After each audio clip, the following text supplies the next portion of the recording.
সাত ডাকবাংলো মোড়ের একদমই কাছে যারা একটা ভালো প্রপার্টি ভালো লোকেশনে চাইছেন তাদের জন্য এই বাড়িটা একদমই পারফেক্ট। এখানকার লোকেশনটা কিন্তু খুবই সুন্দর। বারাসাত ডাকবাংলো মোড়ের পাশে যে ইন্দ্রপ্রস্থ আছে, ইন্দ্রপ্রস্থতে আপনারা এই প্রপার্টিটা পেয়ে যাচ্ছেন 3 কাঠা প্লাস জমির উপরে।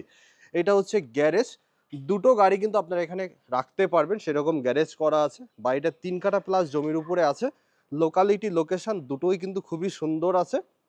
এটা হচ্ছে বাড়িটার main gate, south facing property আছে। আপনারা চাইলে নিজেদের মতো করে একটু গুছিয়ে নিতে পারবেন। বাড়িটায় কিন্তু রং করা নেই, অনেকদিন আগের রং করা। এটা হচ্ছে গ্যারেজ, এই দিকটা থেকে আপনারা গ্যারেজে যেতে পারবেন। দুটো গাড়ি কিন্তু এখানে রাখা যাবে। দেখুন দুটো গাড়ি রাখা যাবে, অলরেডি একটা গাড়ি দাঁড় করিয়ে আছে, দাঁড়ানো আছে। আর এইখানে যা জায়গা আছে এখানে কিন্তু আপনারা 4-5টা বাইক রাখতে পারবেন। এখানে কিন্তু মোটামুটি জায়গা আছে। এখানে কিন্তু আপনারা একটা গাড়ি রাখতে পারবেন যদি এই গেটটা একটু বড় করে দেন। এটা হচ্ছে বাড়িটার মেইন গেট আছে, ফার্স্ট গেট আছে, এটা ইস্ট ফেসিং গেট আছে।